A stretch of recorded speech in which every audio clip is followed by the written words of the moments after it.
ഏകീകൃത രീതിയിൽ വിശുദ്ധ കുർബാന അർപ്പിക്കണമെന്ന തീരുമാനത്തിന്റെ പേരിൽ എറണാകുളം അങ്കമാലി അതിരൂപതയിൽ തുടർച്ചയായി നടന്നുകൊണ്ടിരിക്കുന്ന അക്രമ സംഭവങ്ങൾ അതീവ വേദനാജനകവും അപലപനീയവുമാണെന്ന് സിറോ മലബാർ മീഡിയ കമ്മീഷൻ പറഞ്ഞു.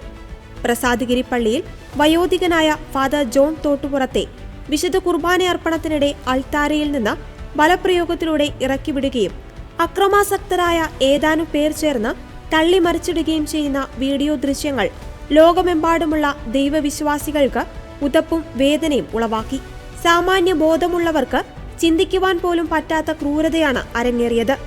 പരിശുദ്ധ കുർബാന ചൊല്ലിക്കൊണ്ടിരുന്ന കാർമ്മികനെ ബലപ്രയോഗത്തിലൂടെ തള്ളി വീഴ്ത്തുകയും അതിവിശുദ്ധമായ മദ്ബഹയുടെ പരിശുദ്ധി കളങ്കപ്പെടുത്തുകയും ചെയ്തതുവഴി എന്തു നേട്ടമാണ് അക്രമകാരികൾ സ്വന്തമാക്കിയതെന്ന് മീഡിയ കമ്മീഷൻ ചോദിച്ചു.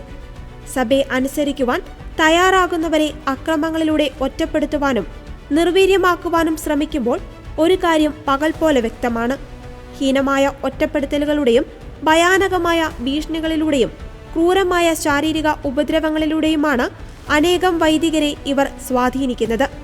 അക്രമങ്ങളും ഭീഷണികളും ഒറ്റപ്പെടുത്തലുകളും നിലച്ചാൽ കുറേയേറെ വൈദികർ സഭയെ അനുസരിക്കുവാൻ തയ്യാറാകുമെന്ന് പൊതുസമൂഹത്തെ ബോധ്യപ്പെടുത്തിയ സംഭവം കൂടിയാണ് പ്രസാദഗിരി ഇടവക പള്ളിയിൽ നടന്നത്.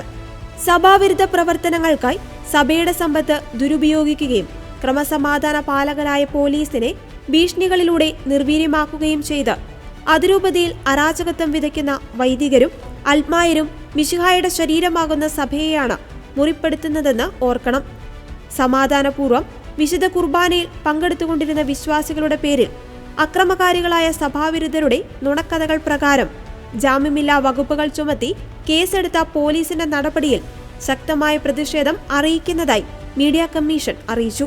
അക്രമ പ്രവർത്തനങ്ങൾ നടത്തിയ കലാപകാരികളുടെ മേൽ നടപടിക്രമങ്ങൾ പാലിച്ചുകൊണ്ട് സഭാപരമായ ശിക്ഷണ നടപടികൾ ആരംഭിച്ചിട്ടുണ്ടെന്ന് Syro Malabar media commission secretary father doctor Antony Vadakkekara VC വ്യക്തമാക്കി.